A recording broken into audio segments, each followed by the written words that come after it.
A recent study surveyed thousands of football fans and found something quite interesting. That your political ideology can predict which player you think is the greatest of all time. Left-leaning people tend to pick Messi and conservative fans lean towards Cristiano Ronaldo.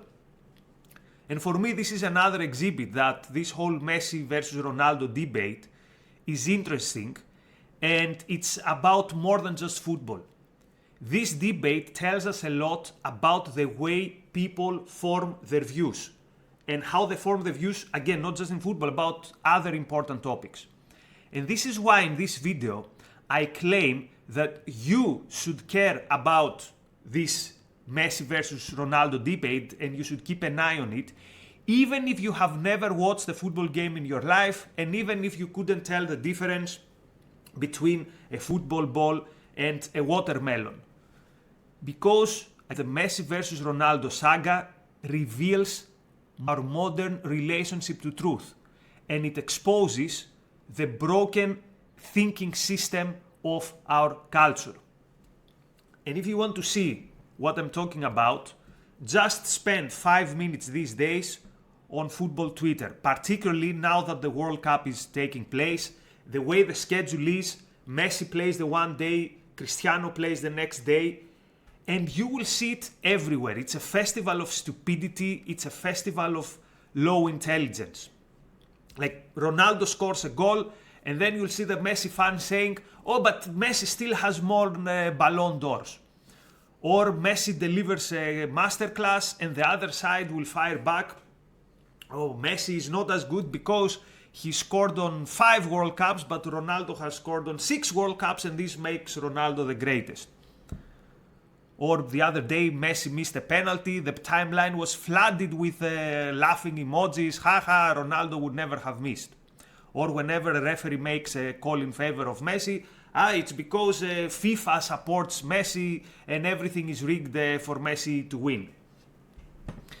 And this chaotic debate points to something deeper, towards a consistent pattern in how people think, or better, how they fail to think, when they care passionately about something.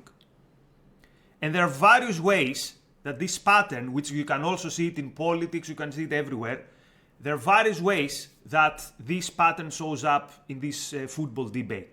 In different failures that turn what should be a celebration of two great figures, they turn this into this tribal score settling. The first failure in our thinking system that manifests itself in the GOAT debate is our tendency to elevate our feelings and the conclusions that we have already reached above the facts of reality. We don't look out there to see what is happening out there. We have already made up our mind. And then we are completely blinded to reality. Notice how often people, they see, for example, some highlights of Cristiano doing some fancy dribbling, and they say, he's the greatest dribbler of all times. And this is epistemologically interesting. I mean, it's interesting in terms of how people think, because there's a very simple way to figure out who is the greatest dribbler of all time. The statistics are out there. There are these days 50 different websites that you can find it in 2 seconds. And for example, the statistics show that Messi, on average, is doing double the successful dribbles per game than Cristiano. So he's a significantly better dribbler. The facts are out there, but why bother seeing them? I mean, think how this applies to so many other cases. Think how many people have a very strong opinion, for example, in the Middle Eastern conflict, and if you ask them what happened in the 6-Day War or what happened in 1948, they have no idea.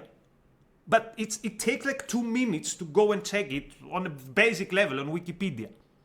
Why bother? Another failure of thinking is using these absurd, undefined criteria to make a point. So people are having this discussion, who is the greatest of our time, without telling what is your criterion, what is your definition of greatness. And you hear these things like, oh, Messi has more awards. Sorry, but this is not a good criterion. An award is something that is handed to you by others based on voting.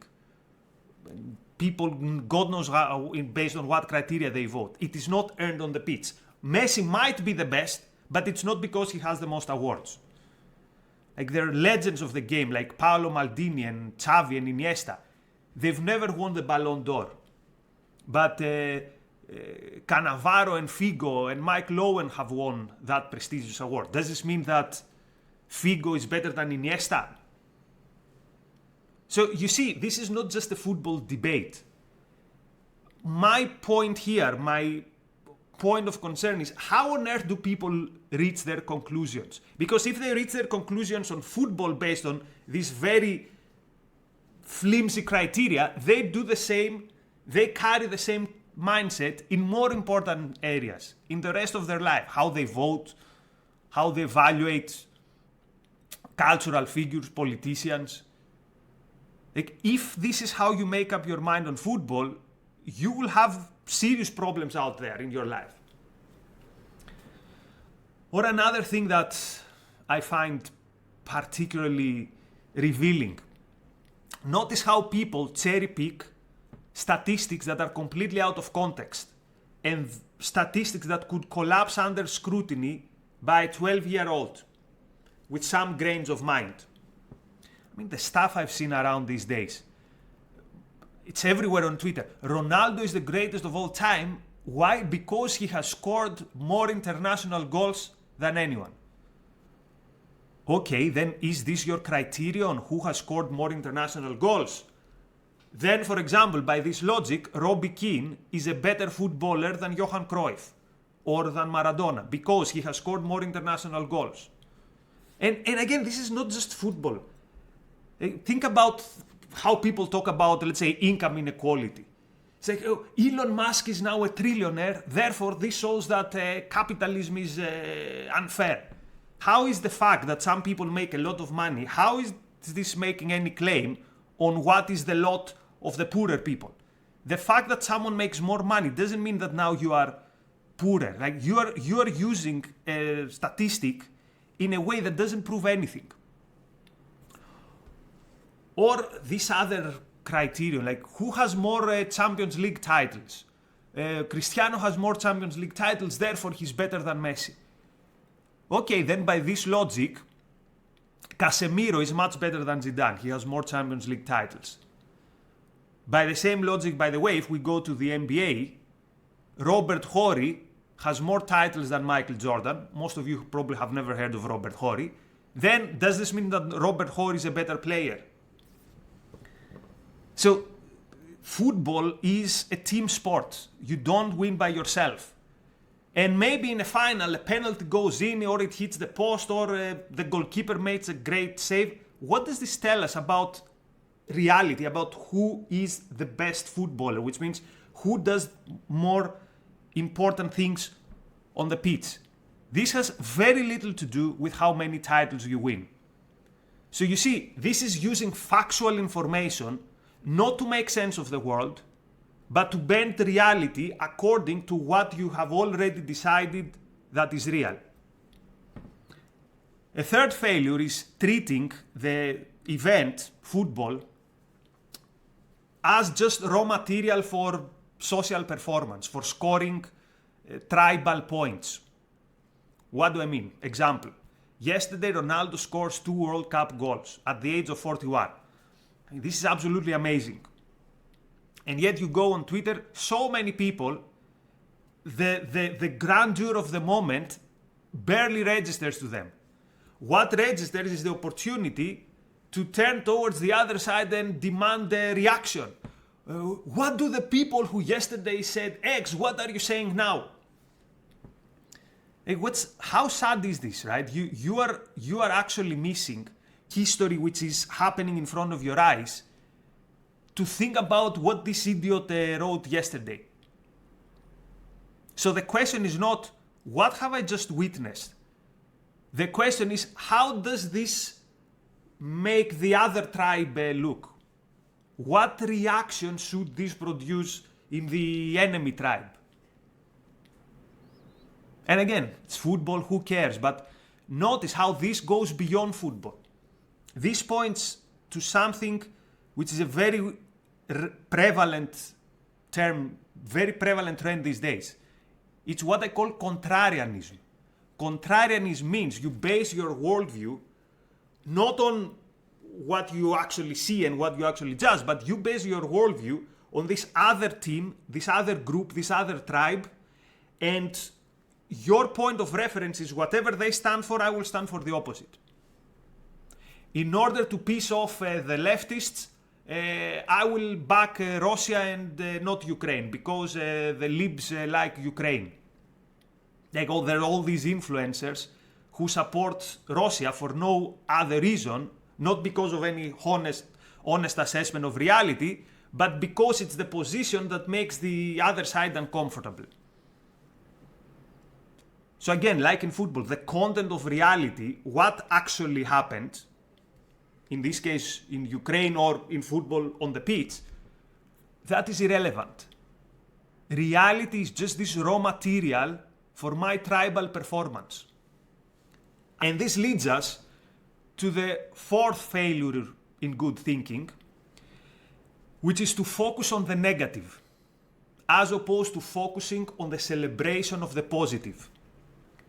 This is to focus on criticizing, on distraction, rather than in the pursuit of greatness. And actually, criticizing, this puts it too mildly, because these people are not criticizing. Notice how many people hate watch Messi or Ronaldo, expecting them to fail. There are all these people who get the kicks waiting, oh, when will Cristiano Ronaldo cry? Haha, see the photos where he's crying. Like, these people have never achieved anything. They don't understand what it means to pursue something important. Therefore, when they see someone cry, they don't understand how important this moment is for him. They will never experience something like that. Or again, the other day, people being ecstatic for Messi missing the penalty. And I know it's sport. There are teams I hate. I always will, not to name names. But when this becomes the essence of you following sports, then you're wasting your time. It's actually sad. And it's more than that. This is not about sport. This is a bad way to go through life. When greatness actually intimidates you, that's concerning. That's not good. Like, it's time for an intervention. It reminds me of what philosopher Ayn Rand, she called it hatred of the good for being the good. You see something good and your first instinct is to go against it. And she considered this as a very dark expression of actual evil, that this is serious dark stuff. She has this immortal line. She says, they don't want to win, they want you to lose. She talks about people with envy. They don't want to win, they would rather you lose rather than they won. And again, I see a similar trend in so many areas. People focusing on distraction. I don't care if I have it, I want to take it away from them. The politics of envy. The politics of negativity. What's your politics? Whatever to own the libs. What does this mean? What are you for?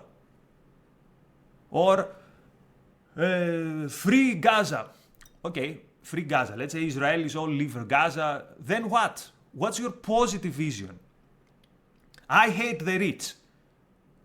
Okay, so you're an envy-driven person. Then what? What's the positive? What are you for? What do you want to actually build? And this is why I take all this so seriously. And I understand people will say, come on, dude, chill out. This is just football. You're overanalyzing it. You're taking it too serious. It is serious because the same broken thinking system that we see on the football discussion, it shows up everywhere, in areas where the stakes are much, much higher. The way you do one thing in life is basically the way you do everything. this is the same broken thinking, the thinking that stops us from understanding what happens in the field, is the same broken thinking that gave us Trump, the broken thinking that gave us postmodernism, the broken thinking that gave us woke madness. It's the broken thinking that has given us every crazy conspiracy theory. Because we live in a public sphere these days where everything and anything goes. No, it's just my opinion. My opinion is as good as anyone else's opinion. No. If the way you reach your opinion is a way that has nothing to do with reality, your opinion is not as good as any other opinion. Anyway, since you watched till here, why don't I give you actually my GOAT verdict? For what it's worth, I think the greatest of all time is Messi. And why? Because, and by the way, this is something that I changed my mind. It didn't come organic with me. You know, I grew up with Maradona. I also liked Cristiano a lot. But at some point I realized that the facts are clear. Messi has done more things at an exceptionally high level than anyone else. More things that really matter in football. He scores like a world-class striker. He dribbles like a world-class winger. And his passing and playmaking is like a world-class number 10. World-class is actually undermining it. So, for me, Messi is not just the GOAT, he's 3 GOATs in one. But what does this mean then when it comes to Cristiano? Does it mean that I will hate watch Cristiano? I will hate watch someone who is among probably the best 5 of all times? I mean, I still remember how I celebrated when he won the Euro with Portugal in 2016. And how couldn't I? This was a genuinely important moment. And I'm proud that I found it important. I mean, I want to do great things in life. And therefore, I respect greatness. I respect Messi. I respect Cristiano. And I respect all such giants in all fields of life. In science, in business, in medicine, in everyday life. Because these figures are inspiration for us. They are spiritual fuel. And they literally make our life better. I mean, think about the great inventors, the great producers.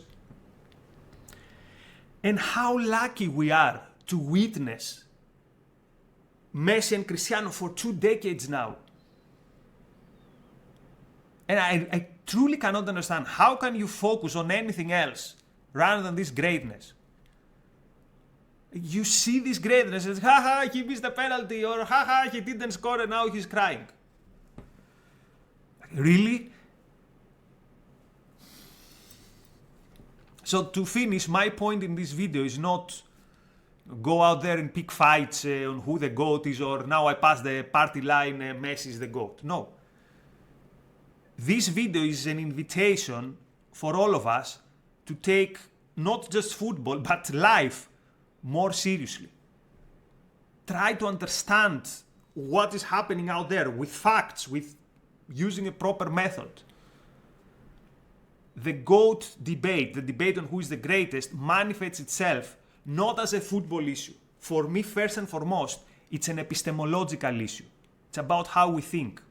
And remember, thinking is our survival tool. If we think well, we will live well. If our thinking is broken, then our lives and our societies, everything out there will be broken. Thank you for your time.